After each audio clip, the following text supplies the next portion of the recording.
But anyway, now I live in a nice building, and I'm not used to it because it's nice. There's like a pretty courtyard with flowers and a fountain with little marble boys pissing. I don't know. What is it with fountains? Like, all fountain sculptors are pedophiles, basically. You can't get a fountain made without... Can you make me a fountain? Yes, I'll get started right away. Oh, yes! Yes! It's finished! And it's just little boys pissing on the face of a Greek god that looks like him a lot. It's piss on me forever!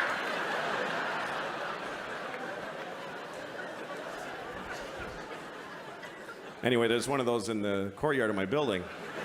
And my first week in the building about a year ago, I went down to the courtyard for the first time.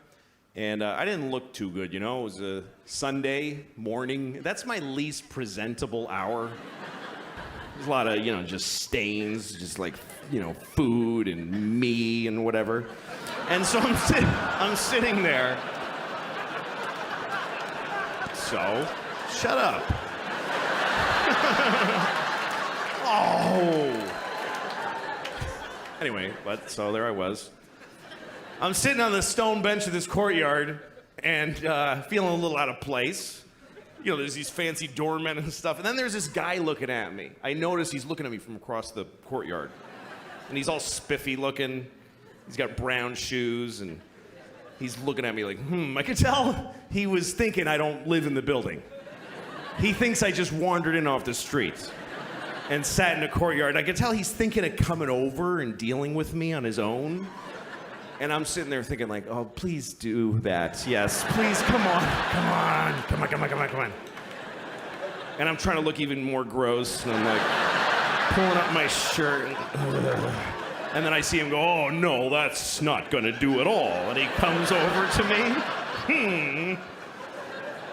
And I'm like, I'm so excited to have this thing.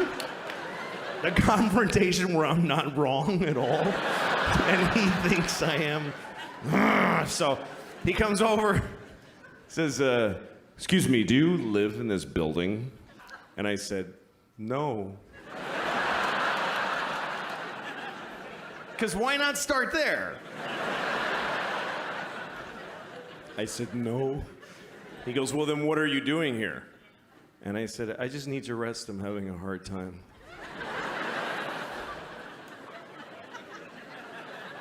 He says, this is private property.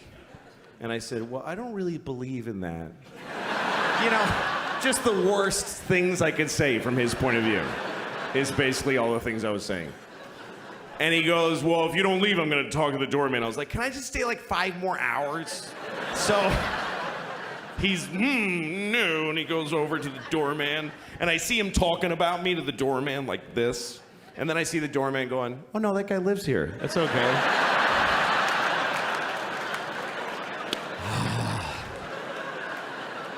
And the look on his face, it was just so, it was this beautiful cocktail of anger and confusion. It's like I had invented a new way to hurt somebody's feelings. That's how excited I was. He was so angry, he came back. He came back to me. He said, why didn't you tell me that you live here? And I said, because I don't have to tell you anything ever. Right? There are no words that I must say to you.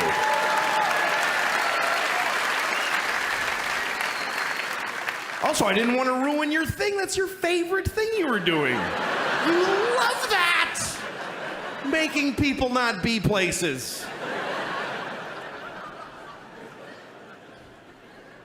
Also, I make more than you. I just don't give a shit about myself.